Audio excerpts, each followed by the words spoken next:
What's up, everyone? Welcome back to the channel. Phantom Freak Gaming here, and today we're diving into one of the most curious releases of the year, Mindseye, from the legendary Leslie Benzies, the guy who helped bring GTA to life. This game had big expectations behind it, so how does it actually hold up? Well, it's complicated. What is Mindseye, you might be asking?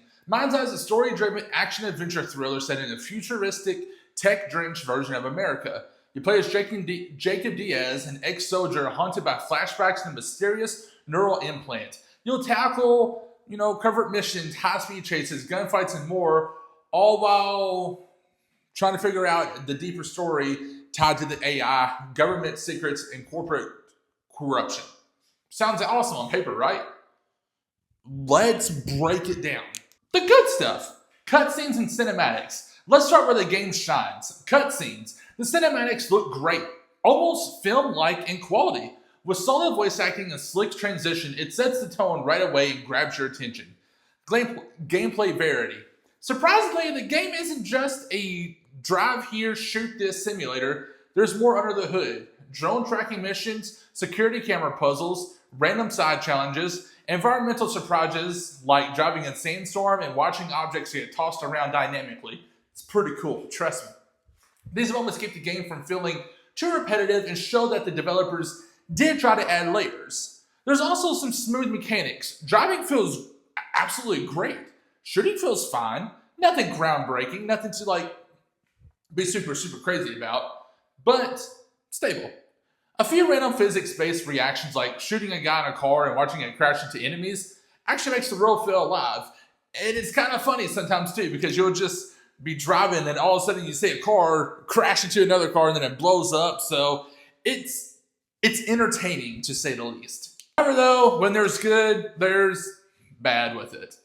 Not the open world you expected. While the world feels kind of open, it's not a true open world like GTA. It's more like you're driving through large, beautiful mission corridors. It feels like a missed opportunity, like they built the bones of a big open world but didn't finish it.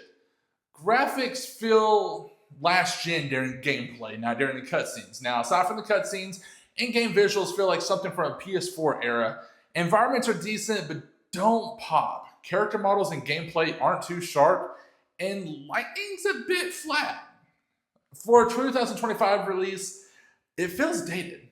Story is still warming up. So far, the narrative is setting up nicely, but we're not deep enough to know if it pays off. There's intrigue, but it hasn't gripped me yet. It's a slow burn, which can be good or just boring, depending on how it lands. Here's the tough part. The game is $59.99, so is it worth $60? The trailers made this game look low budget, but the actual gameplay is better than expected. It's still not great, but better than expected. Still, it's not your typical Rockstar AAA game quality experience people were hoping for. If you're paying full price, manage your expectations. I think this game should be $50 or under. It's a solid buy for fans of story-driven thrillers. Otherwise, maybe wait for a sale or patch updates, because I can honestly see that coming very soon. I feel like they kind of rushed this game. I feel like it wasn't fully ready, but they wanted to put something out, so they did, but it feels rushed. Anyways, my final verdict for this game, Mindseye is not bad, but it's not mind-blowing either.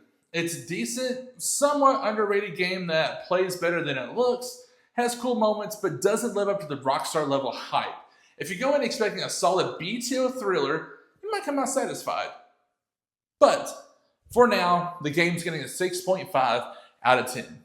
Let me know in the comments, have you played Mindseye? What did you think? And as always, don't forget to follow and like the video, guys. And always remember, guys, game on!